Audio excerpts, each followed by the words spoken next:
So before we get started, I'm going to assign everybody a call name. I am going to be Iceman. Pat, you are going to be Maverick. And Delin, you're going to be Merlin. Guys, Eat a bag of dicks, Maverick.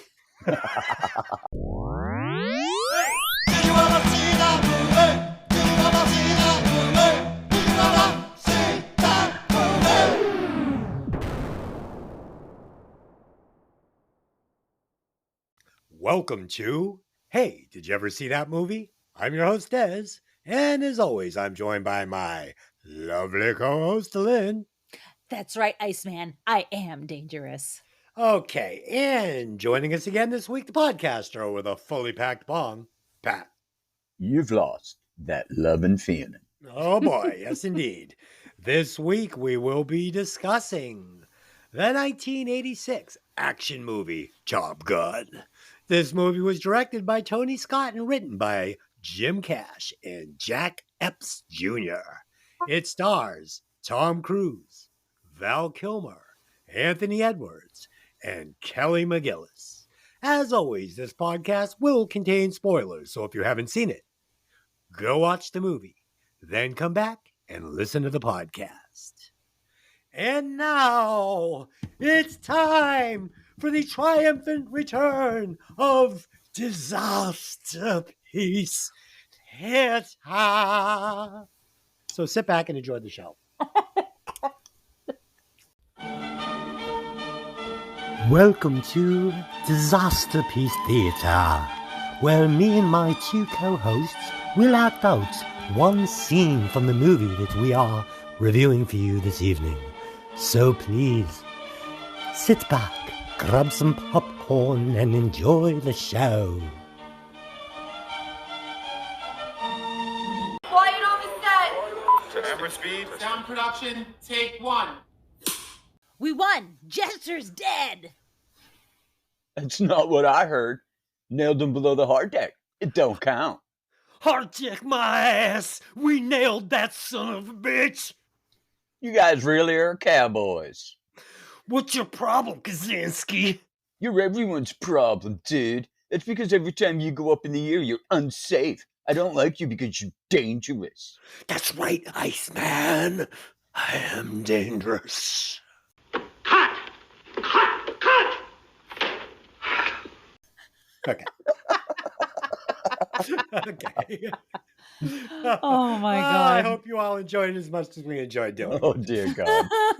Okay, and now it is time for Dez's 4 and 1 fake fact, where it will be up to my two co-hosts to figure out which fact is total bullshit. Fact number 1. Originally, director Tony Scott cast Tom Cruise as Iceman and Val Kilmer as Maverick, but Tom Cruise refused to do the movie unless he was given top billing as Maverick. Number 2.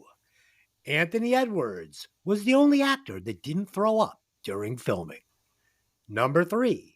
Kelly McGillis' character Charlie was based on a woman named Christine Fox, who was the U.S. Deputy Secretary of Defense, which made her the Defense Department's highest ever ranking female officer. Number 4. Tony Scott was apprehensive about casting Meg Ryan as Carol Bradshaw. He was unimpressed by her and didn't consider her the first choice of the role. One of the reasons why he wasn't comfortable casting Meg Ryan is because she had just worked on the soap opera As the World Turns. And number 5, the call sign Viper came from U.S. Navy Rear Admiral Pete Pettigrew. Pat, which one of the 5 do you think is total bullshit? You've obviously dug deep because I didn't come up with any of half of what you got. So I'm going to go with 1. I'm going to go with number 1. Okay. And Dylan, which one do you think is bullshit? I'm going to go with number 2. Okay. Though Pat did sniff out the bullshit this week, I am happy that I was able to at least give you guys some choices that you weren't aware of. So, yes, Dylan, you're wrong once again. And Yeah, Pat, well. you got it right. So, there you go, Pat. Yay, Wow. Pat. That's like 3 in a row for me now. Yes. You. Wow. He's got a definitely been good doing bullshit better. detector. He does have a good, because he works with me. He can sniff I my was just bullshit going to a say, mile you away. work with Des long enough, and you can pick up bullshit from like a mile away. You'd think Okay. I'd be an expert by now. You know what it is? It's because you're just used to it. It's because she fucking shuts That's me what it out is. now. She's learned to ignore me. Well, the remind Des to shut up tends to work well, I would Yes. imagine. Oh, Yes. God. Okay. All right. With a budget of $15 million and a box office gross of $719 million, Top Gun was a smash hit. Dylan, will you please give us the synopsis? Absolutely. All right. The synopsis goes as follows. The Top Gun Naval Fighter Weapons School is where the best of the best train to refine their elite flying skills. When hotshot fighter pilot Maverick is sent to the school, his reckless attitude and cocky demeanor put him at odds with the other pilots, especially the cool and collected Iceman. But Maverick isn't only competing to be the top fighter pilot, he's also fighting for the attention of his beautiful flight instructor, Charlotte Blackwood. Ugh. Okay. Wow. Yeah. I think you're going to use the word beautiful loosely there. Let's get some opening thoughts on this one. Wow. She's Yeah, a she's lovely yeah, woman. You're being yeah, a jerk. She's stunning. Okay, Margot Kidder. So this was a tale Take of it two easy, Seamus. movies. Okay, so I'd like to share this with our viewers. So on our sister podcast, Breaking Vinyl, we had a listener write in, and he was getting on us about how we mispronounce song titles. And he said, well, not you guys, because you're not on the podcast, but me and my co-hosts over there get on the mispronounce song titles for songs off albums. And he said it bothers him so much, it makes him want to jerk his steering wheel into a telephone pole. And he followed it up by calling us bozos. So his Twitter handle is SEAMUS_MOR. So I thought it was Seamus. So I read his letter on the show and I said Seamus, and then I continued to call him Seamus about 3 or 4 more times during the episode. So his name is actually Seamus. My wife pointed that out when she came home and saw what I had done. It was too late. I had already published the episode. So I'm guessing Seamus is not going to be pleased when he hears the mispronunciation of his name. Not likely. Yeah, if Seamus listens to this episode, I would like to apologize. It was unintentional, but I think it's kind of funny since you do it all the time. His whole you do it to complaint everybody. Yeah, but I mean, how his complaint was about me mispronouncing song names, and then I called him Seamus. So okay. Anyway, you're such a moron. I know, it's bad. I hope he realizes that's that too it's fucking funny. Not malicious, and it's just that I'm dumb. So, opening thoughts. So this movie, I hadn't watched this movie in a long time, and I remembered really loving this movie. It was a little bit of a grind this time. This was a tale of two cities for me, basically. We get this great action movie set around jets, and we get this horribly strange romance. Yeah, and there's also a little too much dude perspiration in this movie for my taste. Everybody's sweating. Everybody's a lot sweating. of sweat. There's a lot I'm of thinking sweat. to myself, like the poor people in the Navy, Pat, I'm assuming you can tell me this. They don't have air conditioning in these places. Apparently they probably not at this point in time. Yeah, Let me tell you everybody something. was standing in front of a fan through the whole movie. Pat would have been right at home in this movie because this motherfucker sweats at work like nobody's business. Pat is like Kevin Youkilis up at bat, 9th inning, World Series, 3 balls, 2 strikes. He's sweating. Okay. Pat, what are your thoughts on the movie? Well, Don't first, sweat it. let me start by saying I can break a sweat thinking hard. Oh, you can. Oh, You're yes, one I sweaty can. bastard. Yeah, I noticed the same thing. I thought it was strange. Almost every scene, everybody was sweating. It didn't matter where they were, in the jet, on the carrier, in the plane, on the ground, everywhere. Everybody was In the sweating. classroom, sweating. In the It's elevator. unbelievable. In the elevator after a shower. Unbelievable. I'm like, geez, this must have been like horrible AC on these sets and wherever they were working. But no, they have far better air control in the carrier and on the Navy ships. Now, mind you, this was back when they could still smoke on Right. these ships. Now, That's I was in crazy. a submarine from 84 to 88, and smoking was still allowed, even Really? on So- a submarine. In a submarine lighting- when you're In under? a submarine. So lighting cigarettes in a pressurized submarine, what could go wrong? Oh, God. As long as you I'm never mind. stunned. I'm stunned. Yeah. Yep. And Okay. I see it. I mean, people used to smoke on planes, so I guess Exactly. So think of it along this. Yeah. That's a good comparison analogy. because Yeah. when I first came home from the Navy after being on the sub, everyone asked me, "What's it like being on a submarine? It's got to be weird." And I'm like, "Well, do you fly in a plane?" Well, yeah. Well, it's basically the same thing. Once it's Yeah. moving, you can't open the doors. Yeah, it's the exact opposite. Instead of being way up in the sky, you're way down in the ocean. Let me ask you a question. Do you get seasick if you're like a rookie on a submarine? You can. It depends. The deeper you go, the less motion you feel from the water. That's what she said. Uh-huh. Oh, But Wow. my first time at sea, I was like queasy, but I didn't vomit.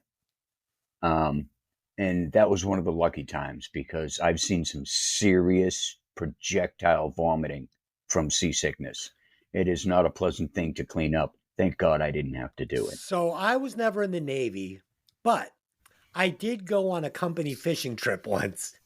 it's And- almost the same thing. It's almost the same. It wasn't being stationed on a nuclear submarine, but it was close. So we had gone out and partied the night Right. before, me and my coworkers, and it was the company fishing trip the next day. So we all went on this little fishing vessel, small one, and they took us out. And I remember as we were going out, where I'm on the bow, that's the front.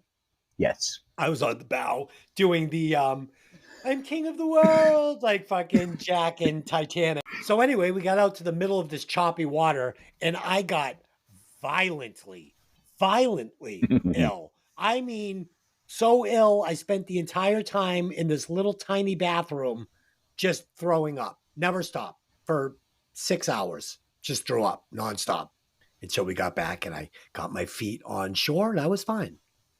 Interesting.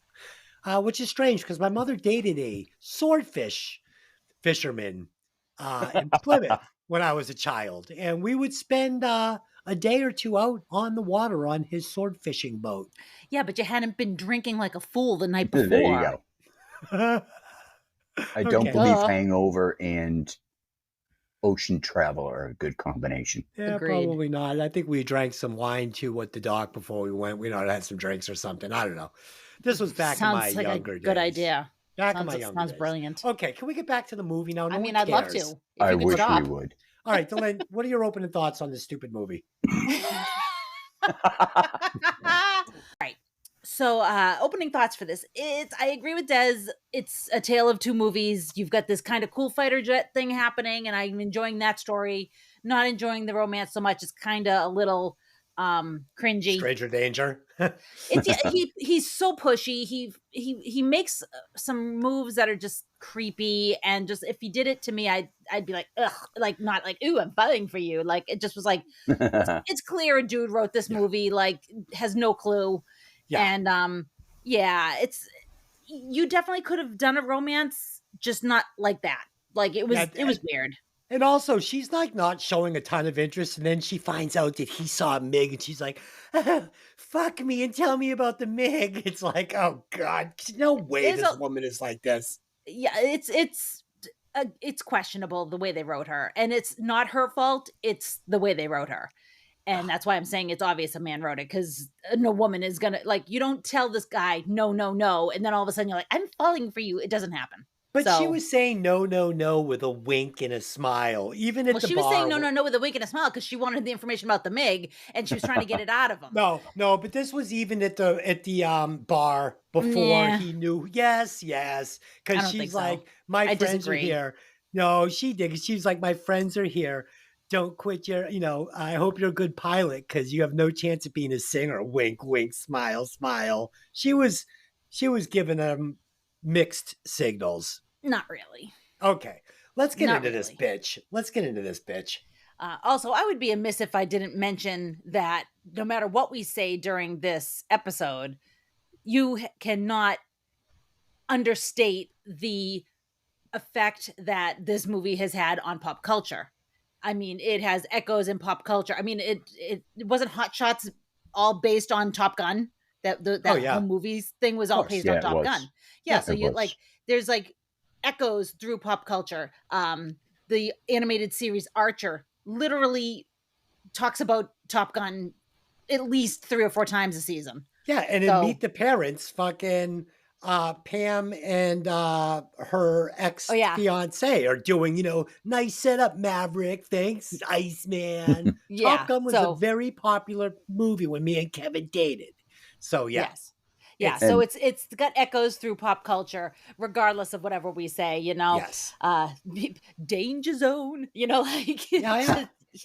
So yeah, you definitely have to say that too, because it's with the amount of success it had, obviously it's going to have echoes into our pop culture. So that's all. I just wanted to say that. Its popularity also had a huge effect on Navy recruitment.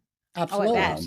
I read it, the amount of people now signing up looking to be naval aviators went up to like 500% above normal because of this. And that's why the Navy got behind this movie and helped them make it.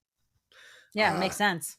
Yeah, exactly. The only thing the Navy didn't like is there was a lot of liberties taken with rules and regulations. Dude, and it's a fucking huge problem. I read like 79 departures from protocol of the things that would have gotten real pilots into serious trouble. Yeah, and I didn't like the way Maverick's character was written in this movie. It's so unrealistic for a fucking obnoxious is the word. For an elite fighter pilot. This guy has absolutely who's looking to live up to his dad's reputation or precede his dad's reputation. You're going to act like a Yahoo. Like, yeah, we're going to get into it, but that should have been the subplot of the movie with the higher up, his higher up that flew with his dad. That should have been Tom Skerritt. That should have been the subplot of this movie. They should have taken out the love thing, and they should have the mystery of finding out who his dad was, the story behind his dad and Tom Skerritt, instead of having it be like a tiny little exposition drop after Goose dies. This should have been unfolding along with the fighting part, the pilot part. Okay. All right, well, let's get into it. All right. So the aircraft carrier USS Enterprise is on patrol near the Persian Gulf when radar contact is made with a MiG fighter. The combat air patrol of the Enterprise is sent out to meet the incoming aircraft. The patrol consists of F-14 Tomcat interceptors, each manned by a pilot and a radar intercept officer, also known as a RIO. The pilot of the lead plane is Flight Lieutenant Peter Maverick Mitchell, Tom Cruise, a call sign appropriate for his arrogant, rule-bending attitude, and his RIO is Lieutenant Nicholas Goose Bradshaw, played by Anthony Edwards. The second F-14 is piloted by Bill Cougar Cortell and Sam Merlin Wells as the RIO. The two F-14s split up and are surprised when a second MiG, shielded from radar by riding within feet of its leader, appears. Cougar is outmaneuvered by the MiG-1, while Maverick locks his missile radar on MiG-2, who promptly disengages. MiG-1 stays on Cougar and is only chased off when Maverick flies upside down, closes up on the MiG, and gives the enemy the bird. The MiG disengages and the two Tomcats fly to the Enterprise, but Cougar is so rattled he cannot land, forcing Maverick, low on fuel and against orders, to abort his own landing and talk Cougar back to the deck. So, Des, as far as opening scenes go, this one is engaging. I enjoy the stuff when they're up in the plane. You meet the main character, you know what kind of guy he is right away. He breaks rules, Also, the part with Cougar having trouble focusing on getting the plane back on deck is really effective. They're doing that thing where the ship is out of balance and it's making you feel a little unsettled. It feels kind of like a real panic attack, the way they shot it. Absolutely. I felt the panic. I felt like I was going to have trouble watching him land that plane on the ship. So before we get started, I'm going to assign everybody a call name.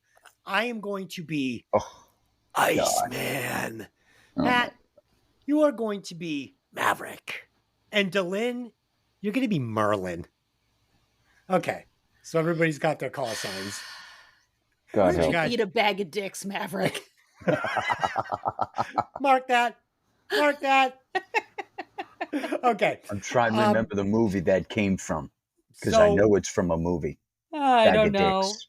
Yeah. I've heard it so many times it makes me laugh. all right. So this opening scene, right off the bat, we're gonna see Maverick gets lock on this MiG pilot, right? And the MiG pilot I feel like everybody in this situation, including everybody in the control room, knows that this is just a game you play when this happens. You put lock on someone to say, I could have fucking taken you out. Everybody knows no one's going to shoot. We're not going to start a world war here. This is just basically almost war games. But, they're putting lock on each other and they know they're not going to shoot. So the Maverick gets the lock and the MiG flies away because that's what you do. So the MiG gets lock on Cougar. You're telling me this is the first time Cougar's heard of it? What's his first day?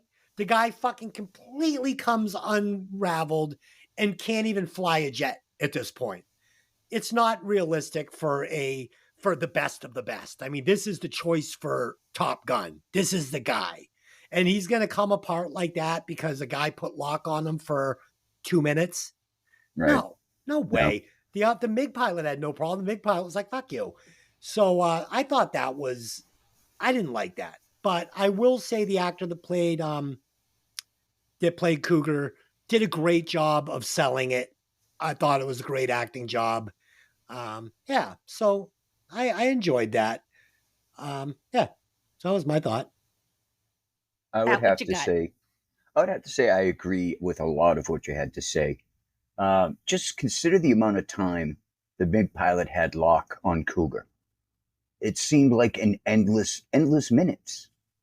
Yeah. If this guy was going to shoot Cougar out of the sky, he would have done so the moment he got lock. Absolutely. The fact that Cougar cannot pick up on the idea that this guy's just fucking with him for the amount of time that he was doing this is sad. But obviously, for the story, you need Cougar to lose his grip. Right. Well, yeah. All right, go ahead. I don't want to shoot my. I also like to mention that the actor who played Cougar was also in Christine by Stephen King. Yes, I loved him in that. I loved him in that part. The face was very familiar. I was just going to say, Cougar and Maverick, they're getting orders, do not fire unless fired upon. And these MiG pilots are getting the same orders. Of course, nobody wants to start a war in the middle of nowhere. That's what I'm saying. It's like this, there's just no way this is what makes Cougar come unraveled. Do you know how much work this guy's done to get to where he's at? And I got another question. How come in all these situations like this one and at the end of the movie, they're going with rookies? You're telling me there's no other fucking more senior fighter pilots out there with, combat experience that would be doing these fucking maneuvers? Just because they look young doesn't mean they were around for any actual life or death combat. Oh, you're saying so these guys might not be total green rookies. No, they're good pilots or they wouldn't be doing what they're doing. They just haven't come into actual combat. Well, I guess I was confused maybe by the Top Gun thing being asked to come into Top Gun because it made them feel like they were like completely green newbie pilots. No, they're taking good pilots that are already active and bringing them to this thing to elevate them. Right. Okay. Well, that's why we do the podcast. That's why we talk it out. The pilots that go to Top Gun are the 1%ers. Top Gun makes 1% out of the 1%ers with what they teach. Okay. So these guys are the best of the best. Basically. They just have never been put to the test until this movie takes place later on. Okay. Right. Okay. Well, that was why I was confused. So, Delynn, what do you think of this scene? All right. Yeah, I mean, like I said, it's a great opening scene. For me, it engaged me right away.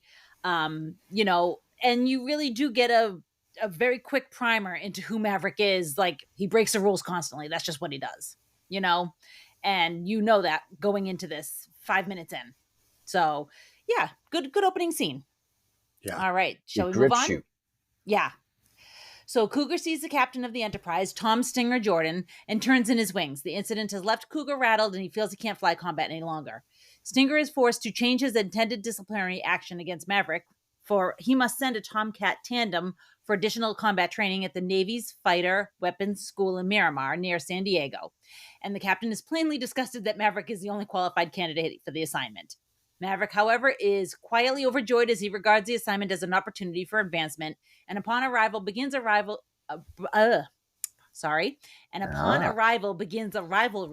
with fellow Tomcat pilot Lieutenant Tom Iceman Kaczynski, played by Val Kilmer, and his Rio, Ron Slider Kerner, played by Rick Rossovich. At a bar the night after their first day at school, Maverick notices Charlotte Blackwood, played by Kelly McGillis, and hits on her by serenading her and following her into the ladies' room. It seems not to work until the next day she appears at school, revealing herself to be Charlie, a previously unseen DoD flight instructor that Maverick had assumed to be a man. Though technically a civilian, she has mastered the flight simulator where she's beaten several actual pilots. So, Pat, I have two thoughts here. One is that Val Kilmer is already acting circles around Tom Cruise just in this first scene alone. And the second one is, if a woman's told you no, don't follow her into the restroom because that is a creepy move, and it's one of the first that many that Maverick makes in this movie. There's a lot of character traits about Maverick that I just didn't like. Des knows that I have no tolerance for obnoxious and arrogance. Why are you friends with him then? I know. How the hell does that happen? So Maverick's character at the bar was just like, what the fuck? So Come cringy. on. There's just no need for that. Again, like you had said in the beginning, the entire romance scene between Maverick and Charlie is so unnecessary for this movie. Why does he lead a love interest? Why is that necessary for this kind of movie? And there's no chemistry. There's no chemistry between these actors. I mean, who was it? Kelly McGillis. Kelly McGillis. No, Roger Ebert even said that this romance scene it's like they were trying to build off of Officer and a Gentleman. Yeah. Oh. And because it was military, they thought they were trying to build off of that with this scene, but it didn't fit. It didn't fit the movie. It didn't fit the way the movie was written and what the movie was all about. Yeah, because in An Officer and a Gentleman, you had Richard Gere. These were amazing actors playing this amazing roles. The movie had a completely different tone to it, and it worked. And it was a subplot in a movie that was you can't even put these two movies in the same conversation. Exactly. But they were trying to build off of that. And I agree with you, Des. The whole stigma behind Pete Mitchell from the word go in this movie is his dad died under suspicious circumstances in the war. And his name is a bit mud, too. Right. Yeah. So he is living behind this dark shadow, and he's trying to get out from under it. The movie would have made a hell of a lot better subplot having Viper talking to Maverick, not just once, but through the movie in different points in time, filling him in on what actually happened to his dad. That would have made a huge difference in the way this character developed. Instead, he's fighting this ghost that he has no understanding of, and he's finding solace in the arms of an instructor. Yeah. First off, there's no fucking way a Navy contractor is getting involved with a pilot. Yeah. That's not going to happen. No, none of this is going to happen. It's garbage. Right. I mean, just like since I still get the mic, just simple things like the flyby in the beginning of the movie. That in the real world would have gotten the pilot's flight status revoked and his wings taken away. You don't do shit like that. Yeah, so what happens when you get a pass and then you do it again? Right. You do it a second time. The best thing about the flyby scene was listening to the air boss screaming and shouting to Viper about the two pilots and their jackass move. And the look on Maverick and Goose's face while they're hearing this clearly through the glass was priceless. Yeah. All right. So in this scene, we're going to get them in the office, being told they're going to be going to Top Gun, but they're getting reprimanded. And at one point, the higher ranking officer is saying to Maverick about, talks about an admiral's daughter. And, Goose kind of leans over and starts joking like, hey, you never told me about the admiral's daughter. It's like, you guys are standing in front of a super high ranked officer. Captain of the Enterprise. You're getting your fucking asses handed to you, and you're just going to ignore him and start like joking like on a sidebar. Get the fuck out of here. Not happening. And I rolled my eyes, and I get it. It's the flavor and the temperature of the movie. It's a comedy up until Goose dies. It's a drama comedy up until It's actually Goose described dies. as a comedy action. I hated it for that reason. I really wish that they because there's a great movie here. I wish they had followed the formula of an officer and a gentleman, because you would have got possibly cinematic gold here, but we didn't. Well, the thing is that it's not funny enough to be a comedy.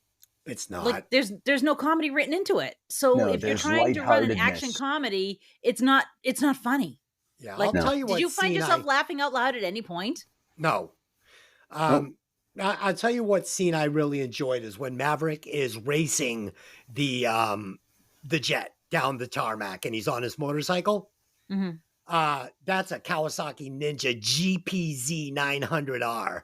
And then in the reboot of Top Gun, or the sequel, Maverick is now riding the Ninja H2 Carbon, which is currently the fastest production motorcycle. So a couple of motorcycle facts for any of you motorcycle nerds out there. And I'd like to interject that there's no way in hell he is going to be allowed to be anywhere near the fucking runway, whether he's on foot or on a motorcycle. He wasn't on the runway. It was a road that ran parallel to the tarmac. There is no such thing as a road that runs parallel to those tarmacs. And literally they counted 79 different incidents that would have absolutely ruined an officer's career had they actually did something like this in real life from this movie. Oh, man. That's a lot. That is a lot. His behavior is a joke. All right, let's keep rolling. All right. So in his first exercise, Maverick takes on the school's resident quote-unquote enemy pilot, LTC Richard Jester Heatherly, played by Michael Ironside, and succeeds in outmaneuvering him and shooting him down, but in doing so, he flies below a set minimum engagement altitude, also known as a hard deck, and then compounds this faux pas by buzzing a flight tower at low altitude just to show off. Everyone is snapping at Maverick for this hotshot attitude, including Iceman calling him unsafe. Both Maverick and Goose listen while Jester and their commanding officer, Commander Michael Viper Metcalf, played by Tom Skerritt, are chewed out by the tower's commanding officer. Then the reaming continues in Viper's office, where Mav and Goose get dressed down by Viper. Later that night, Goose explains to Maverick that graduating and not blowing this chance is important to him because he's got a family to take care of. Goose mentions that he thinks Maverick is always trying to outfly his father's ghost every time they go into the air. So, Des, it's funny because the way this movie is shot, Maverick is the guy you're supposed to be rooting for. He is the main character. But you shoot this movie from Iceman's point of view, and Maverick is a super bad guy. Maverick is a super bad guy. He's not good. But we didn't talk about where Charlie is revealed to be the instructor. So the whole platoon is sitting in the hangar, and she's going to walk down the middle of the aisle, and they're going to realize that the woman he was basically hitting on at the bar and following into the bathroom is the instructor. Yeah. Once again, you didn't pay attention when I was speaking, because I did put that at the end of the last segment. But okay, you keep going. Oh, fuck you. So we didn't discuss it. Perhaps you did mumble it at the end of that scene. No, but I didn't. Perhaps you mumbled and stuttered it out the way you read these segments, but that's okay. No, I mean, though technically a civilian, she has mastered the flight simulator. Charlie, the previously unseen DoD flight instructor. Yeah, I talked about her. Wait, no, tell us how she comes down read the scene again. Jesus. It seems not to work until the next day. She appears at the school, revealing herself to be Charlie, a previously unseen DoD flight instructor that Maverick has assumed to be male. Though technically a civilian, All right, we all heard it the first time. We all did hear it the first Then time, why except did for you you, ask because for you it a weren't fucking second pay time? attention. You Hey, fucking if- went out again on limb and said, What a you dickhead. didn't talk about this when I did. I feel like you guys are ganging up on me. Okay. Can't I imagine feel like why. you're not paying attention, and then you're telling me I didn't talk about it, and I did. And you wonder So- why this takes so long. Okay. So Goose is explaining about how they did the inverted fly over the MiG. And I love, Iceman, bullshit. He's like, no, it's true. and then, so Charlie asks, what were you doing while you were inverted relations? Flipping him the bird. And then Goose is going to give the instructor the middle finger. God, I rolled my eyes again. There's no respect. Like in the military, respect is like huge. These two have no respect, no boundaries. They don't respect any of their uppers. It was bad. But then she goes, that was you. Like the legend of Maverick. It's like, oh, fuck this. All right. Okay. So that's Okay. That's But what don't I you had. agree that he's basically the villain of the movie, even though it's He his is. story? But Because he's constantly doing fucking terrible shit. he is not maliciously, just because his ego is like the guy says, son, your ego is writing checks your ass can't cash. This is just who this guy is, which is why he wouldn't be a fucking fighter pilot in the Navy, because Yeah, they he wouldn't have a man like this there. No, and like If you write you this movie can't- from anybody else's perspective, he's the bad guy. Yeah, Iceman's not the bad guy. He's the bad guy. Well, Iceman gets Goose killed, but we'll get to it. I don't think Okay, so. like Oh, he does. He does. No, he doesn't. Yeah, he does. no, actually, I disagree. the Listen. script got Goose killed because the way he died never would have fucking happened. No. Never. Oh yeah, would've no, Thank you, happened. absolutely. The canopy would never come off like that. It couldn't happen. But There's no way rega- he's ejecting into it, but they needed it for the story. Yeah, And you're gonna blame Iceman because yes. I'm gonna you blame need to. Iceman because fucking he held his position way too long, trying to keep Maverick from getting the winning shot. He waited and basically drew them into his fucking exhaust fucking wave, and then pulled out very last second. Google it. Google it. Google I'm it. going to say that Maverick was Google too it. close. It was the equivalent of fucking rear-ending somebody. Listen, he was too Google it. close. He was Google. too close. He was too close. Don't Google. Don't you Yes. dare Google. Yes. I'm muting you right now. Don't you, I'm you muting fucking you. Mute me and I'll I'm fucking muting fire you. Don't I'm mute me. muting you. You're Whose muted. fault was it that... Did you Google me? whose, who the hell would Google you? whose fault was it that Goose died? Maverick's or Iceman's?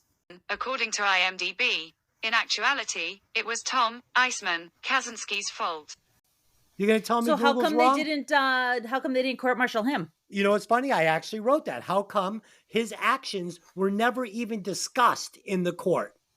He and was he won Okay. the plaque. He won the plaque. Okay, if you want to go to that point, you also have to agree that Delin is also right. Maverick was too close to Iceman's plane. If Iceman had pulled in a different direction, instead of going up, if he had dived down, then Maverick would have continued up and he never would have gone through Iceman's wash. The way he broke off that plane and turned up, Maverick had no choice but to fly into it because he was too close. So you can spin it any way you want. You can blame either one of them. The fact is, as far as I'm concerned, they should have had Goose die in a different manner. During a class, Charlie and Maverick debate fighter tactics. Mav presses her for dinner, and she says no, that she doesn't date students. However, she gives him a piece of paper with her address and an invite to dinner at 5:30 that night. Mav needs to squeeze in a few rounds of beach volleyball first, so he shows up late, stinking like a sweaty boy. Oh, boy. She still lets him in for dinner. She presses him for information about the encounter with the MiG. They have a conversation about Maverick's father and his disappearance before he takes his stinky boy body home to take a shower.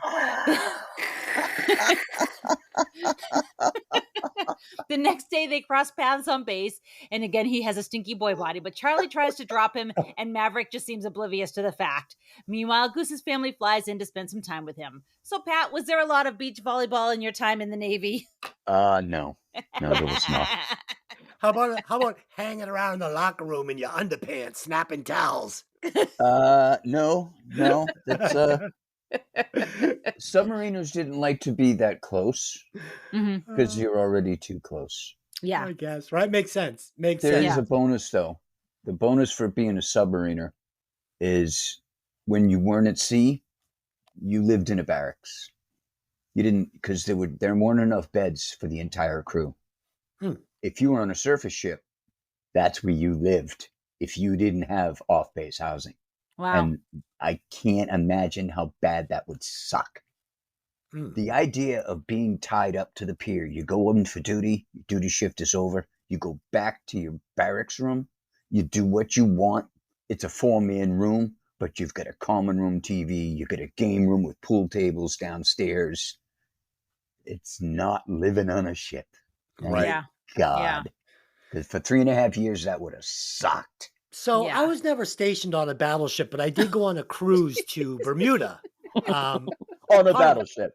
Carnival cruise. And Really, very, very similar. Yes, oh, yes. very similar. My room was actually very nice. I could have lived in that room. Okay. Oh, God. God. So I hated this scene at Charlie's house. She's wearing these goofy cowboy boots, and I am literally feeling zero chemistry between these two characters and between these two actors. She felt too old.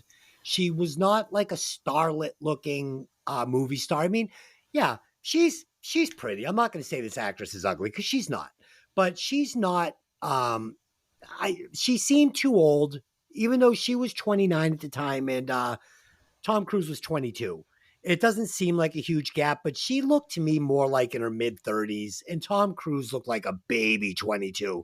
It just wasn't working for me at all. And the acting, you could just feel that they were pressing this love affair. I mean, I could have let go of the age gap because I don't think that age gap is a big a deal, especially because she is an accomplished woman with a professional career. Yes. But the fact that there was zero chemistry between the two of them, it just again, the writing didn't play towards it, and No. I just didn't feel it. Yeah, and It when was she forced. finally says to him, "I have a secret," we're going to get to it after he throws this hissy fit. But when she says, "I've fallen in love with you," it's like, when? Yeah. I've been watching this movie. When did that happen?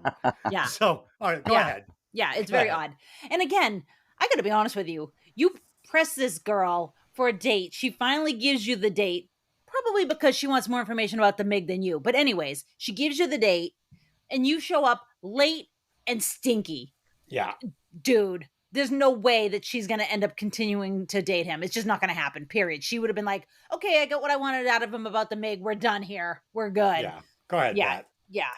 This All right. just, that whole scene, he's going right from the volleyball to Charlie's house.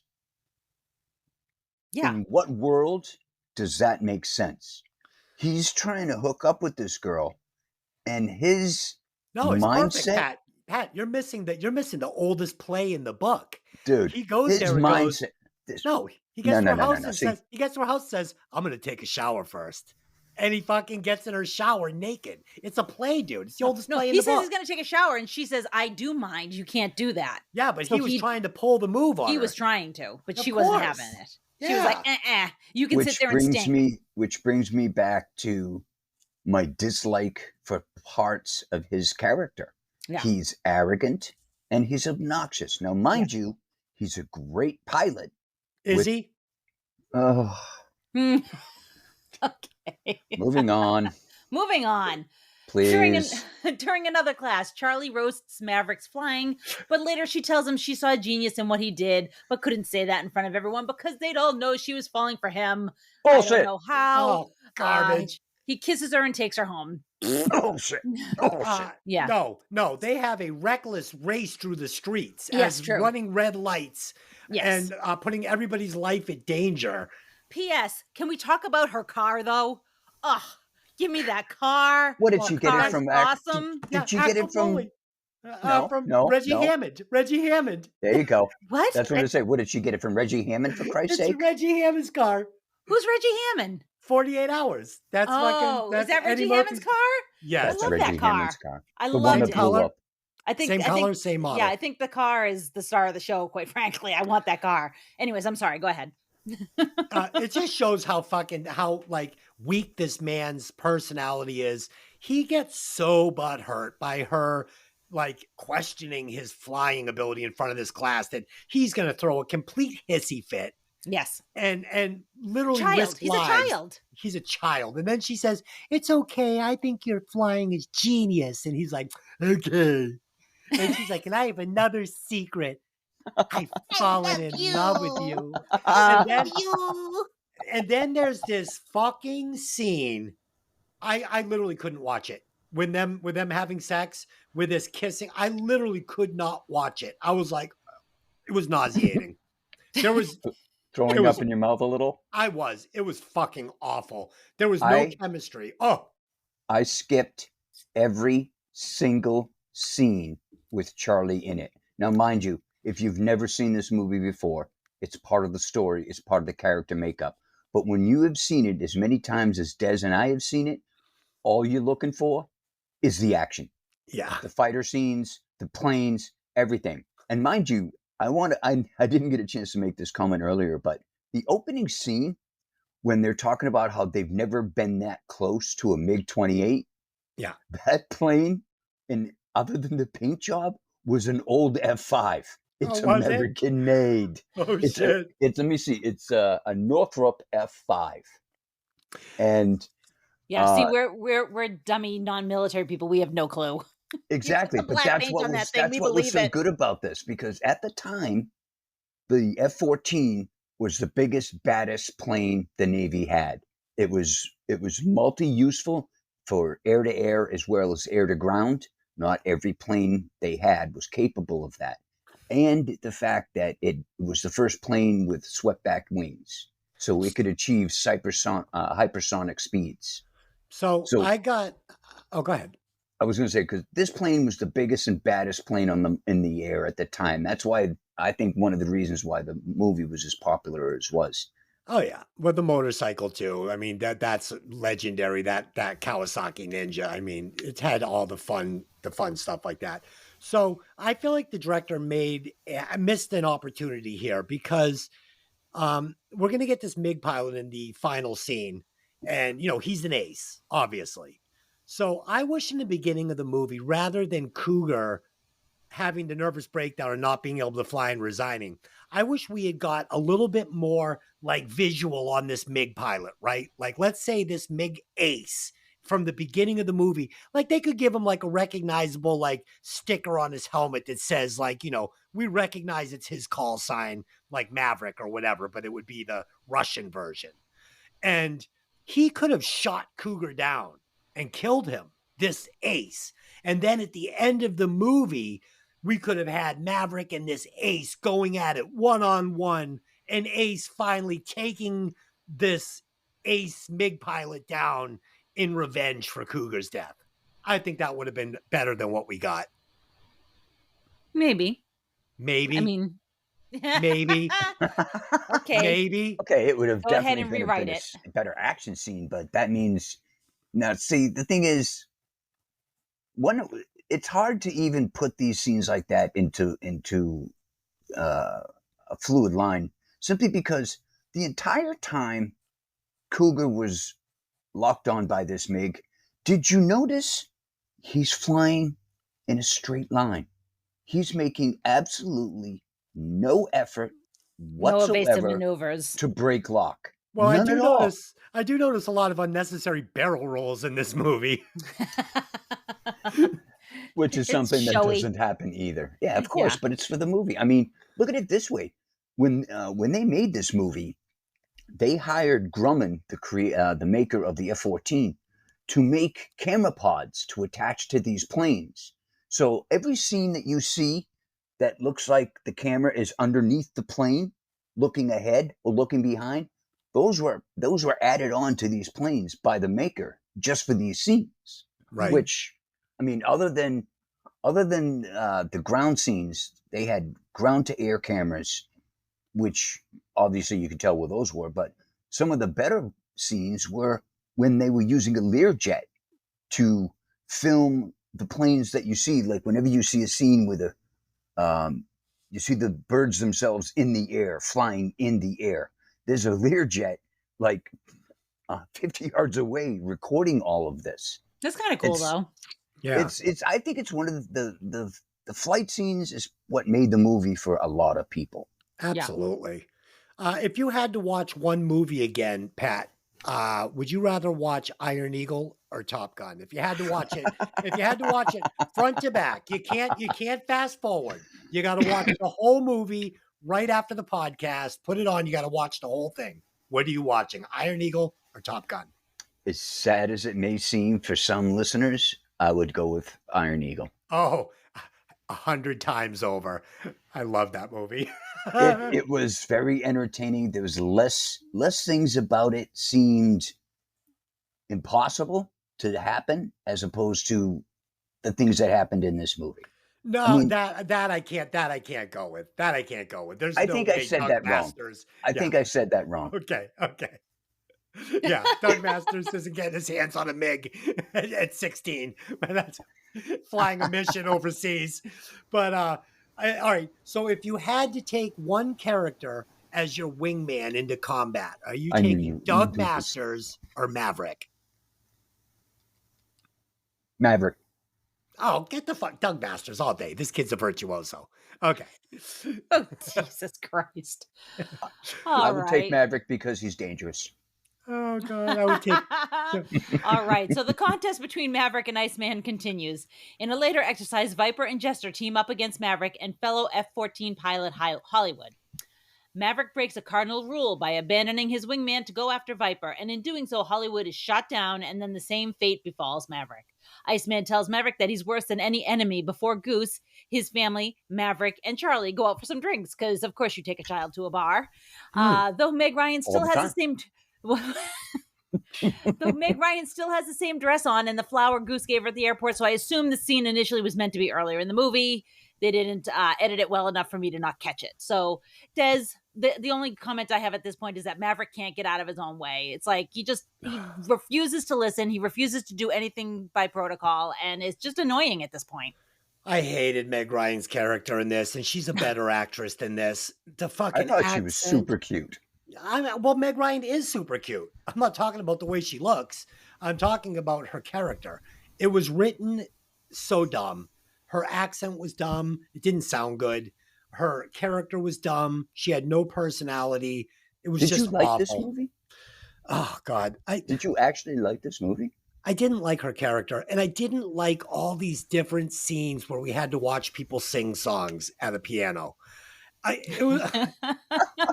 Dude, it was fucking No, I agree. brutal. It's cringy and kind of like, and on top of it, they really did not do well by the few women that are in this movie. No, they did not. They did not. They did not write them well. They're set dressing.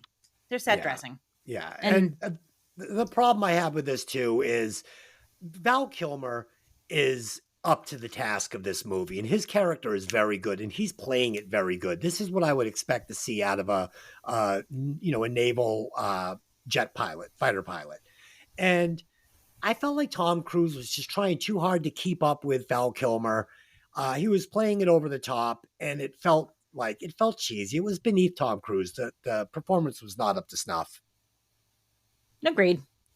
Pat, any thoughts, any feelings, or are you just kind of with us at this point? Well, I'm sitting there thinking to myself, how many movies had Val Kilmer done prior to this movie? And I'm not sure, honestly. Because I think this might have only been Tom Cruise's third movie. I mean, he's only 22 in it, so... He got the script to this movie while filming Legend. That's crazy. And Legend was after Risky Business. So that's why I'm thinking this is like his third movie. Yeah. What about Cocktails? Do we know when that came out? I think that came out after this because if I remember right, he looked older in that movie than he looks in Yeah. this. Don't get me So- wrong. he Val looks like he was Kilmer- from Risky Business. Yeah, well, Val Kilmer had done Top Secret. He had done some after-school specials. He did Real Genius, Loved and it. then Top Gun was the next one. And he And then had not. Batman. Yeah, he hasn't. He does that far later. He does Willow in between that. Yeah. He does The Doors before that. He does. Right. He's in True Romance. So and then he gets up to Batman Forever. So I and he think was in just- Tombstone. Oh my God, Tombstone. Oh, yes. Oh my Oh, God, as he's so Doc. good at Tombstone. He's so good. You Absolutely forget awesome. what a great actor Val Kilmer was. His problem Amazing. was he took bad roles. He could have been a much, much bigger actor than he was. He took shitty roles. He had a few good ones like Doc Holliday and Iceman. But yeah, Doc Holliday was, That movie is just and him in it when is it so comes good. to when it comes to modern day westerns, there are three that come to my mind: Tombstone, Yep. Mhm. Silverado, Yep. Okay, and more recently, The Magnificent Seven with Chris Pratt. I That haven't was seen it. okay. It was okay. You have not seen Mm. Magnificent Seven with Chris Pratt. No, I'll check it out That though. it's a remake of a Yul Brynner movie. Yeah, I remember That's the how far back- original. Yeah. The Yeah. original. Well, the remake, if you've never seen it, check it out because will. the cast is incredible and the storyline is really awesome. Oh, Have nice. either I'll of check you it out. guys seen The Man from Toronto yet? Oh God. Oh my God, is he asking you to watch it too? Oh, He's tried to push it on me and push it on me and push it on can't- me. I can't get a day by without, even if I don't work with him, I'll get a text. Have you seen The Man from Toronto yet? I literally, when he does this, I dig my heels in it. I don't watch it, even if I would enjoy it, because he's being annoying. I think Why- that might be why I haven't seen it yet. I just do it subconsciously. Why do you Yeah. guys even do a movie podcast? I tell you these great movies, and you'd rather Dylan would rather play like a video No, game. no. Oh, Certain don't even go movies. there. Don't Hey, even go there. I listened to you about Hypnotic. Yeah. That was a phenomenal movie. And Man from Toronto was even better. Yeah, Okay, but well then don't I push. will Don't search for push. it. You know what? I'll be honest with you. The reason why I haven't seen it yet, because it's going to take me an hour to type in The Man from Toronto in the search box. And I just No. I can't be bothered. See, this It's a is great something that movie. Des doesn't understand is that when you say to somebody, hey, you should watch this movie because it was really good. And the person goes, oh, okay, I'll check it out. If you come down an hour later and go, hey, have you watched The Man from Toronto yet? You literally just want to punch him in the throat. And it just makes you not want to watch the movie. Punch him in the Oh, throat. Yeah, Dylan attacked me today. She choked me. Okay, first of Ben? all, this bitch, I sorry, Pat. Oh my God. I should have known better than to try to drink my coffee then. So this bitch, I said to him, what do you want for lunch? We can either have this or we can have that. And he picked one. And so I went to make it. And then I realized it was chicken quesadillas. I said, oh, we're out of tortillas. I've only got one. I said, so I'll make you a quesadilla and I'll make myself something else, or we can split it or whatever. And he threw such a fucking hissy fit over this fucking quesadilla situation. He just, I don't want it. You're going to stink up the house and it's going to get all smoky. And he pushed me to the edge. Yeah, He so pushed then- me to the edge. So I attacked him. Yeah. No, I did. so then I did. I went into the bathroom, having some private time, taking a shit, and I yelled through the door, okay, I'll have half a quesadilla and salad. I love you So- like this rewriting of the way he went down. So Dylan gets so angry. Yeah, and a salad. Yeah, that's what you did. That's Dylan what you gets did. so angry. She literally kicks the bathroom door in. No, I didn't. While I'm sitting there on the toilet I didn't. taking a dump. Oh, No, I didn't. okay. No, okay. So what? He Did was the in door the bathroom. open? He was in the bathroom going, and I said, what did you say? I said, I can't hear you. You've got the door shut. So then What? I How'd the door said- get open? Hold on. So I go to the door and I said, I can't hear you. He's can't not hear you. No, I didn't say I can't hear you. I said, I can't hear you. There you go. There you go. That's how you So said it. then, You kicked the door open. no, I didn't. I opened the door. The door was locked. No, it wasn't. Oh, I always lock the door. It was not You know locked. you have to kick that door to open it when did it's not locked. kick You it. I fucking did not kick kick that it. door open. I didn't kick it. All right. I didn't You kick it. muscled it open. I opened the door Okay. and told you that you were being a pain in the ass because you were. Okay. What You was know I how doing? the door got open, Des? She trained the cat to pick the lock. She kicked the door open and exposed didn't. me on the I toilet. didn't. Okay. Yeah, I let's didn't. move on there, Iceman. Relax. Okay, moving on. Unfortunately, the worst is yet to come. In the last test of the Top Gun school, Maverick is teamed with Iceman. Maverick, determined to win the contest, angrily chews out Iceman for taking too long to attack an enemy craft. Maverick takes the shot, but when the two aircraft get close, the backwash from Iceman's thrusters cripple Maverick's engine, and the F-14 plunges towards the sea. Both Mav and Goose are disoriented, and Goose just barely reaches the emergency ejection handles. When the fighter canopy pops open, the two pilots eject, but Goose's head crashes into the canopy and it kills him instantly. Maverick is devastated by Goose's death, and though an inquiry clears him of wrongdoing, his confidence is destroyed. Goose's wife tells him he should keep flying because Goose would want him to, but Maverick cleans out his locker and leaves after he's unable to perform a routine flight exercise. Charlie finds him at the airport and tries to talk him out of it, but he lets her leave, thinking that he's gone. She's gotten a job in Washington and is leaving soon, and is mad that he would leave without at least saying goodbye. Maverick didn't even have a ticket to go anywhere afterwards, though, so after he talks to Charlie, he goes to Viper's house, who explains that his father was a hero who continued fighting to save others, even though he was wounded before going down in a neutral zone, which is why they wouldn't tell the family what happened. So, Pat, Goose's death is a very real consequence of Maverick's bad behavior, in my opinion. I know that Des blames Iceman, but... Well, me and the rest of the world, but that's okay. Okay, well, I mean, if Maverick was a safer flyer, it wouldn't have happened, period. If Iceman wasn't a glory hog trying to fucking keep him from taking a winning shot, none of it would have happened. He said 10 times, move out of the fucking way. You don't have the shot. And even Iceman agreed. I don't have the shot. I don't have the shot. Fucking move. Okay. Go ahead, Pat. I'm going to say they both had reasons. They were both at fault. Again, Ice took too long and caused Maverick to go through his jet wash. But Maverick was also way too close, because if he wasn't, he would have been able to get out of that jet wash. What I don't like, well, no. Again, it all comes back. It doesn't matter who you blame. The simple fact is those planes are designed for that canopy. First off, they're in a flat spin and they're falling straight down. The canopy has explosive bolts. When they eject, those explosive bolts rocket that canopy away from the plane.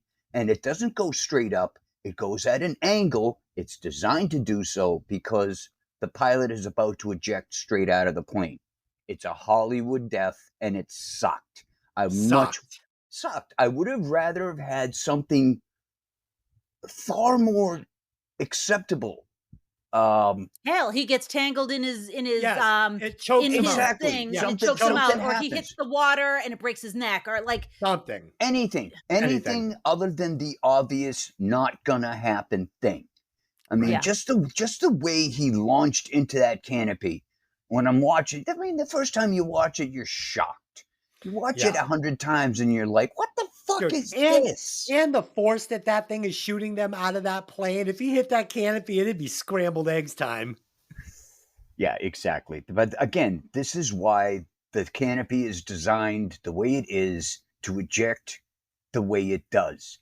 I mean, this isn't someone saying, yeah, let's do it this way. Yeah, that'll work okay. No, these designs are there for a reason. Yeah. So There's you're a going to think reason that why. this would be like a terrible accident, both on Maverick, Iceman's, and the canopies. So anybody who has designed or is involved with the maintenance of these airplanes, like if this actually did happen, it would be like a three-way tie for who was at fault, you know? Well, this is why we've only lost 2 submarines in the history of the Navy.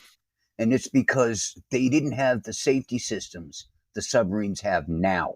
Right. So if that would have happened, you can be guaranteed it would not happen again the same way.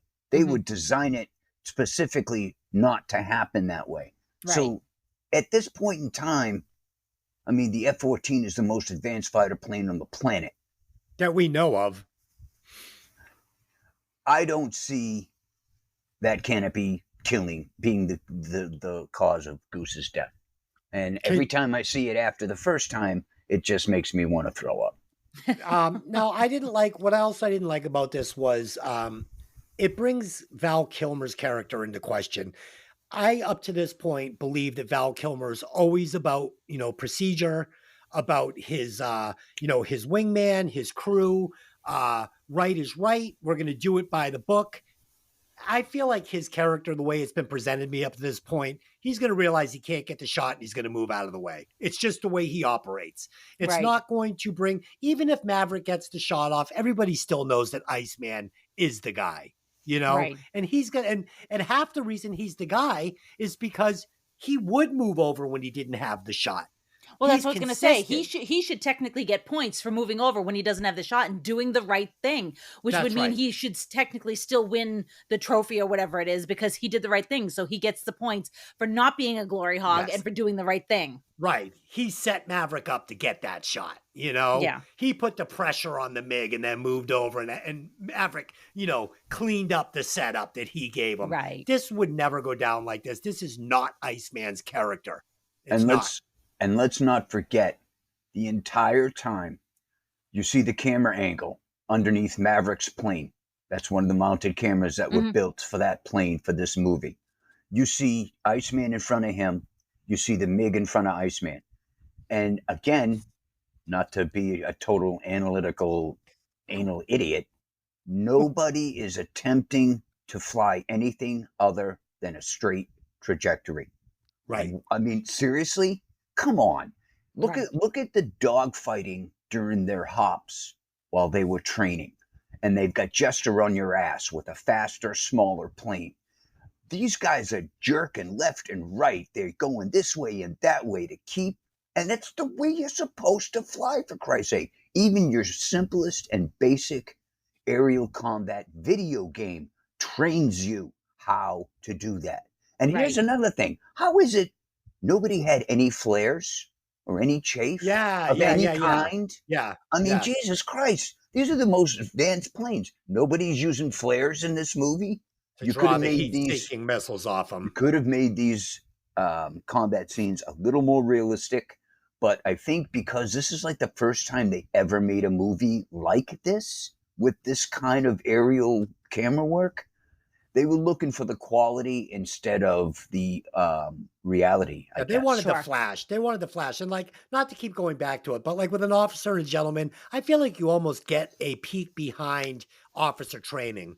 It felt like they really tried to keep that, uh, true to what it might be like. They weren't taking any bullshit in that movie. It felt real to me, where this just felt like fluff. Yeah. Yeah. There I was mean, too much honestly, pomp, yeah, not enough and honestly, circumstance. you've got so much of, I don't know, they're rushing to get back to the romance story too. And it's like, I don't care. Yeah.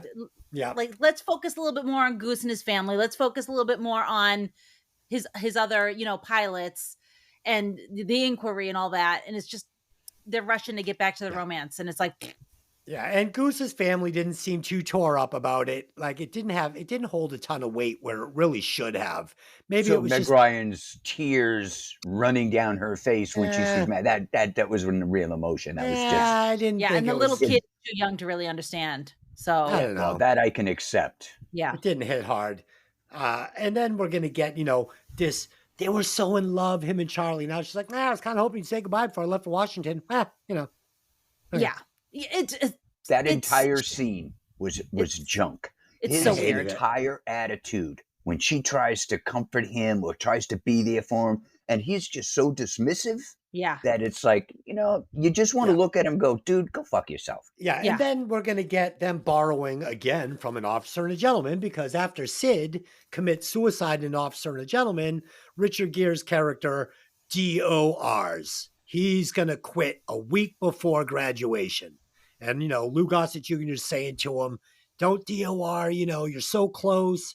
And I DOR. And, Richard Gere's character's got the motorcycle just like Tom Cruise and is going to race through the base on this motorcycle. This is very similar to Officer and a Gentleman. And then at the last minute, they're going to let him graduate with his class, just like they do in this. Yeah. Only So, done yeah. not as well. Yeah. The funny thing Excuse me. is, as we're talking about this, I'm thinking to myself, did we actually like this movie? Because we're really tearing it apart. Listen, I mean, I I struggled to get through it I today. loved the flight scenes. I loved all the aerial action, and that's all I wanted from this movie. Pat, I'm not going to lie. I couldn't wait for it to be over. No, seriously, I really couldn't. I kept looking at the ticker and I'm like, I'm just not engaged in this movie. All right, let's Okay. move on. We're going to wrap it up here. So Okay. despite all this, Please. Maverick does graduate from the class and gets reassigned to the Enterprise, where an incident with enemy MiGs leads to a fateful battle involving Iceman as well as Maverick. Iceman and Hollywood are launched to intercept a pair of MiGs, but are jumped by 4 additional enemy fighters. Hollywood is shot down and Iceman is hopelessly surrounded when Maverick is launched, now with Merlin as his Rio. Though delayed by malfunctioning catapults on the flight deck, Maverick still arrives at the scene of the battle, but is surrounded by an enemy. When he flies into one of the ship's jet washes, his own fighter briefly stalls out. Though he regains control, he flashes back to Goose's death and breaks off, leaving Iceman, who doubted Maverick's ability to handle the assignment anyways, and Merlin trapped. Leaving Iceman, who doubted Maverick's ability to handle the assignment, trapped, as Merlin desperately yells at Maverick to get back into battle. Maverick pulls himself together and returns to assist Iceman, and they destroy 4 MiGs, prompting the remaining squadron to retreat. As a result, Maverick and Iceman finally become friends. As a reward for his heroism, Maverick is offered any assignment he chooses. He chooses to be an instructor at Top Gun. He tosses Goose's dog tags into the ocean, signifying he's come to terms with his friend's death, though I don't think he really did. Oh. And upon his return to California, Charlie finds him and they presumably resume their love affair. I don't understand why she'd leave Washington for him, but okay. Des, I'd say that despite Unbelievable. what happens with Maverick and Iceman at the end, Maverick is unable to function as a fighter pilot in a real combat situation, which is why he is going back to Top Gun, and Goose's death is going to haunt him forever. His considerable talents are wasted as an instructor. And also, I think that maybe Goose's kid would have liked to have had his dog tags instead of sitting at the bottom of the Indian Ocean. What do you think? All valid points. All valid points. Yeah. So yeah. All right. So the scene with Iceman taking on all the MiGs, this is the best scene in the movie. I fucking love this. His plane is zigging and zagging, and there's 5 different MiGs all around him. I mean, it's so unrealistic, but I just loved it. I thought it was a really great scene. Fucking Maverick, he's going to get really lucky that Iceman didn't get shot down while he was out contemplating and having a moment, and everyone's screaming, engage, engage. And he's like, no, talk to me, Goose. It's like, dude, he's lucky. He's lucky Iceman didn't get shot down. And you know what? Iceman, this is why Iceman said to Viper or whoever it was, hey, I don't think fucking Maverick is the right guy for me to take out. They're That like, was he's a fine. dick move. But at the end of the day, he was fucking right. Because when he needed Maverick flew off to get his head together. Yeah. So he called it. Iceman called it. He's Okay. lucky. I'll give you that. Yet, when it came down to it, he pulled his shit together and he still took out 3 MiGs. But it doesn't matter. It was only because fucking Iceman was still around to be saved because he is a true ace. Maverick fucking dropped the ball. He left. He left his man. He left the dogfight and left fucking Iceman on his own against fucking 5 MiGs. It's a bitch move. It's a bitch move. All right. You would know. And yeah. Oh, that was a good one. That's a point. That's a point. That's a point. So I submit that maybe there's a scene we didn't see where they say to Maverick, you're not fit for duty. We can't, we appreciate what you did out there, but I think your place is probably best training guys at Top Gun. But you know what? They wouldn't even want that because you wouldn't want this guy instilling his fucking lack of discipline into young pilots. The guy's useless. He's fucking useless. He would be honorably discharged at this point. Honorably discharged. Yeah, probably. He's trash. This guy's trash. And I don't think that Iceman would have been like, you could fly on my wing any day, and giving him a Iceman big would probably hug. punch him on Yes. the deck. Yeah, you're fucking lucky I was able to fucking outmaneuver those 5 MiGs for the hour and 45 minutes you were off fucking daydreaming. I wish the final scene had been Maverick walking into the hangar in front of his new class of Top Gun hopefuls and giving us the opening lines that he got from his instructor at the beginning of the movie. I think that would have been great. And then if you wanted to give us Charlie one more time, she could have come down the aisle and looked at him like, hey, I passed up Washington to train students with you here at Top Gun. End of movie. I'm fine with that. I don't want the fucking ending we got. Fuck this movie. Okay. So do we want to... As we can see, Des does not sugarcoat anything. Yeah. Did we want to do any more on this or just give our final thoughts and our rewatch I'm scores? ready to move on. Let's do it. I think you've already said enough. Okay, I haven't. So my final thoughts. Oh, you want to do recasting couch before we do scores? No. Okay. So when He this really wants to movie... put this to bed. No, we're going to do recasting couch because I got a great recast. But so when this movie was good, it was great. I enjoyed it. When it was on, it was on. You know, these fighting scenes were great. When it was bad, it was really bad. I didn't care for the love affair, and I usually like romance movies. I'm into, rom-coms and romance, but this just didn't work. It was terrible. And though Goose was funny, he was good. He was delivering funny lines. It felt out of place and inappropriate in this movie. I wish the direction had been more serious and set in the reality of Air Force rules and Navy rules and military rules instead of this like fantasy that they gave us. I wish they had chopped the love affair. It didn't work, and replaced it with a sub-story written around the relationship between Viper and Maverick and the mystery of Maverick's father, which would finally be revealed at the end of the movie. And maybe even give us like a surprise twist ending where we find out something about, his father that was, so deep that nobody could know about it. Like it was classified beyond classified, but Viper would finally say at the end of the movie, hey kid, after this MiG thing, you've proven you can keep a secret. So this is what happened. Yay. But with all that being said, Yay. I thought this movie was still above average. I mean, there's a reason it's pop culture. There's a reason it is what it is. It doesn't suck, but it was better in 1986 than it was in 2023. So I'm going to give it a rewatch score of 2.98. It's above average, but it's not great. That's my rambling final thought. Pat, what did you think? I think the best thing about this movie was obviously the all the aircraft and the maneuvers, the camera work. It was just, I think it was one of the reasons why this movie was so popular, because up to this point, you had never seen anything like this. The closest you come to seeing anything like this was with Clint Eastwood in the movie Firefox. Yeah, I remember that. That's about the only, and this just went a little bit further because it had far more access to cameras and shooting scenes the way they did.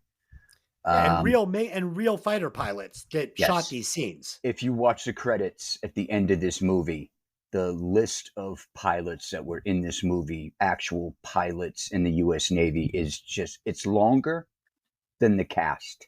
That's awesome. Longer than the cast. That's how many real fighter pilots were used in this movie. And you got to give props to the Navy pilots. A lot of the things you saw, like the opening scene on the aircraft carrier with the flight crew on the deck.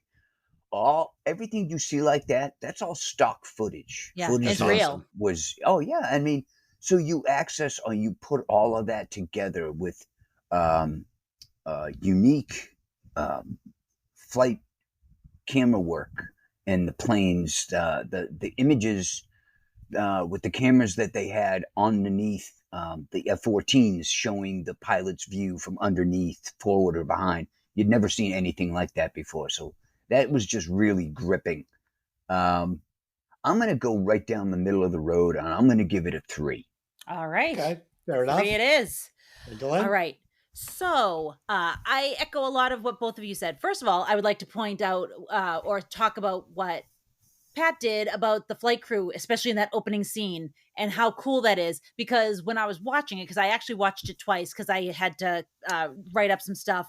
And to me, actually was watching it and I'm saying to myself, like, wow, it would be really easy for somebody to get really hurt really quickly out there. And these people, not even the pilots, these people that are just on the flight deck are taking their lives into their hands every time they walk out there.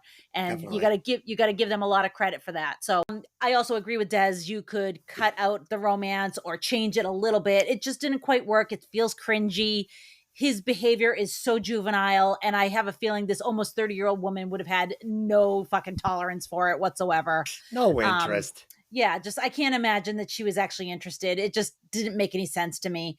Juvenile is a good word. Yeah, you don't become this career woman with all of this going on in your life, and that's what's interesting you is this hotshot idiot that can't get out of his own way. So I think they did a disservice to the way they wrote the women in the movie. Honestly, you could have taken all the women out of it and just made it an old boys club. It's okay. It's the Navy. I get it. Like, no big deal. You don't have to force the women in there, but they did, and I don't know. You could have left it out.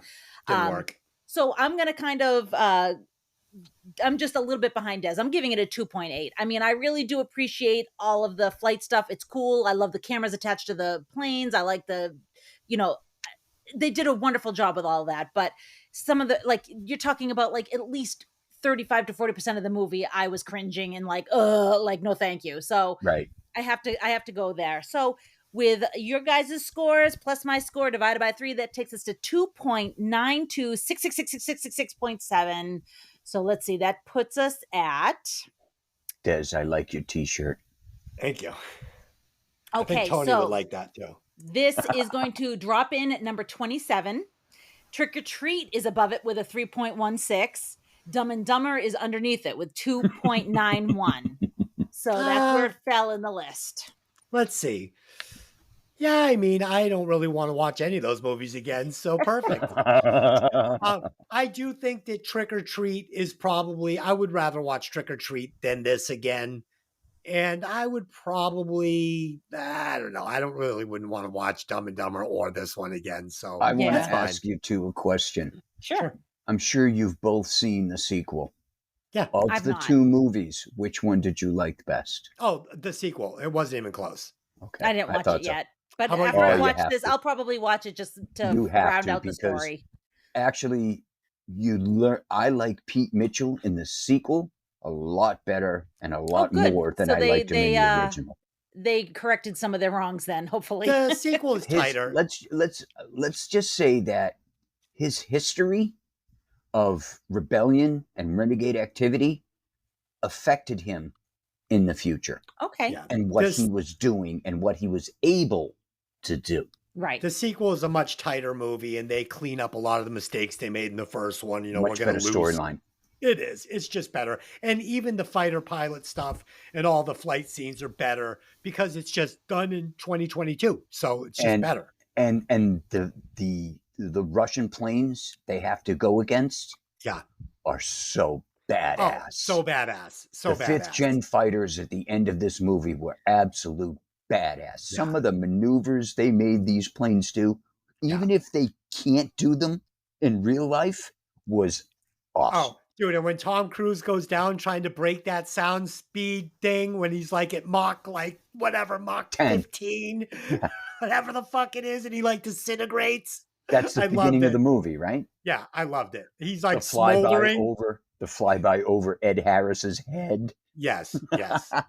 Good movie. Okay, so let's get to the recasting couch. I will start, and I will fix a problem in this movie. I'm going to replace an old-looking 29-year-old Kelly McGillis with a younger-looking 26-year-old Kelly LeBrock, who was closer to Tom Cruise's age of 22 and would be more believable love affair between these two, I think. And she can easily pull off this character.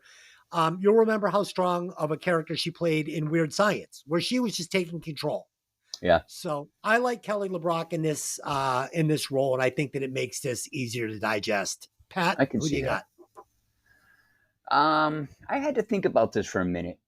I think I would replace Tom Cruise with Nick Cage. Interesting. That's an interesting A take. young Nick Cage. Young Nick Yes. Cage. Yeah. But I would like to point out, because we're talking actors, James Tolkien Mhm. was absolutely brilliant in this movie. Yes, agreed. But all I saw was Principal Strickland. Yeah. That's all I saw. He dude, did a great job. He was commanding the cigar smoke in the pilot's face when he's this freaking close to him. Yeah. He was He was so good in this.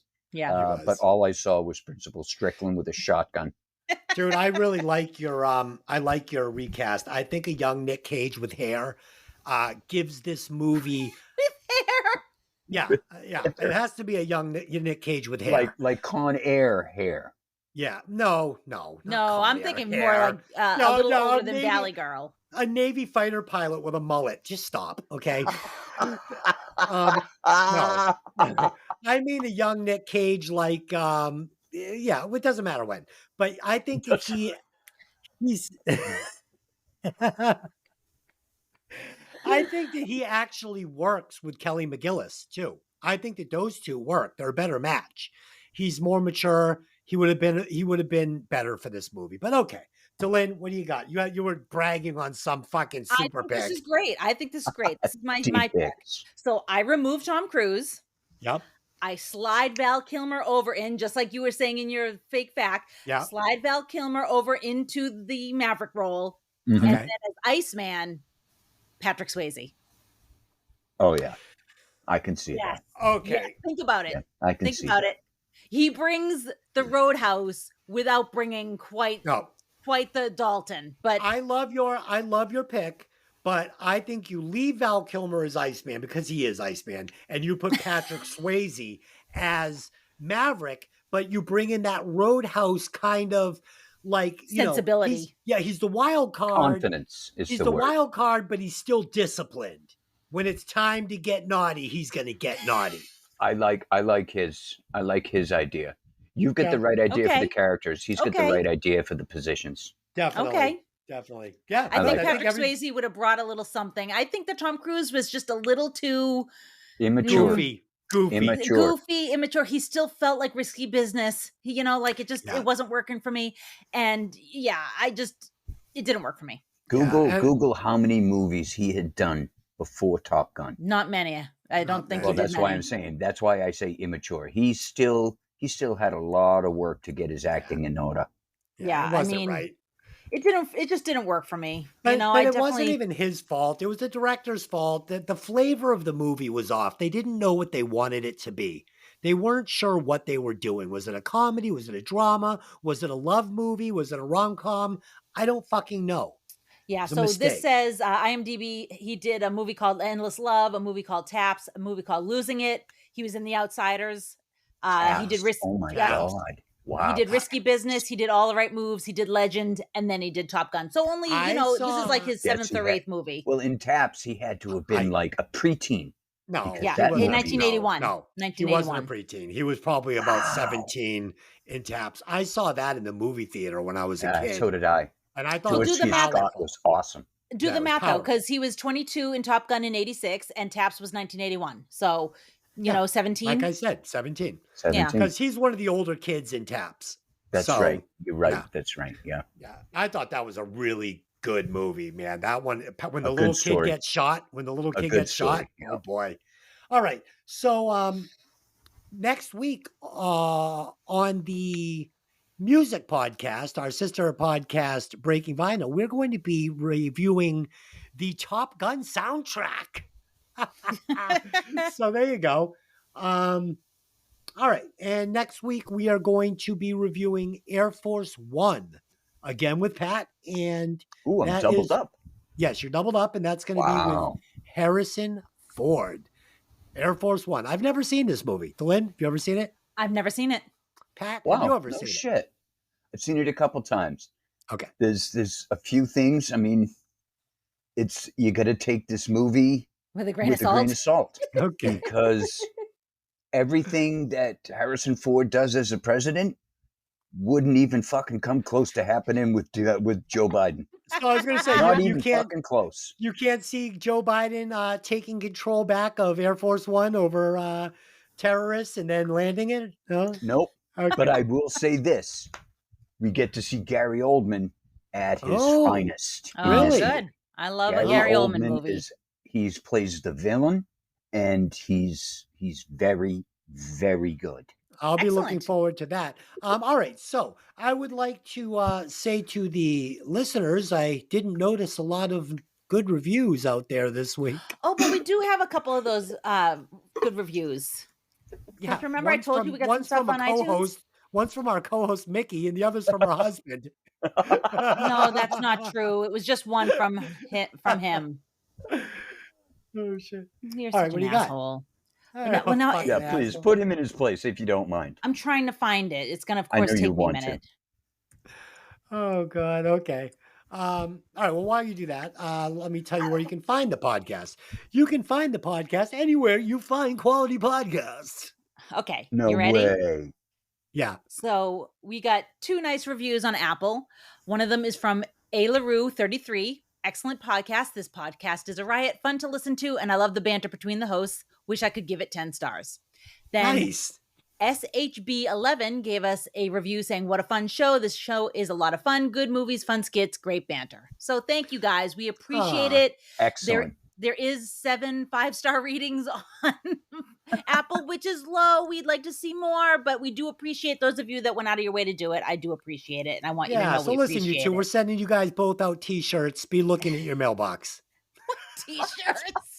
Okay, We don't that's a have lie. What are you going to do? Give them something out of your wardrobe? All right, guys. So I think we did it. We did it. All right. And if as anybody's always- looking for us on Facebook, Instagram, whatever, I've now put links to everything in the show notes. So the show notes are right underneath where you're listening to the podcast. You just scroll down and there's links to everything there, our email, everything. So you don't have to listen to me prattle out the whole list. They're just on the show notes and you can find us there anywhere. All right. Give it the show a 5-star review right now. Listen, ready? Right now. Do it right now. Now. Okay. All Right right.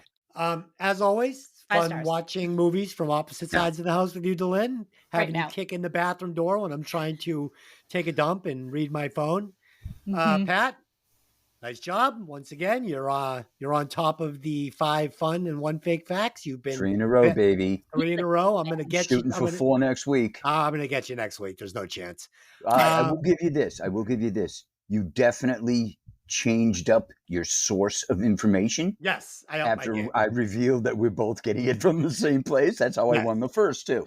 Yes, So, I contacted. I'll give you some kudos for trying to slip one past me this week, and good luck next week. Yeah, I actually contacted Val Kilmer. He's my second cousin on my father's side, and we discussed some of the. Oh my God. Okay. Help us. Okay. Okay. So until next week, I just have one question for you. Hey, did you ever see that movie? See you later. Bye. Adios.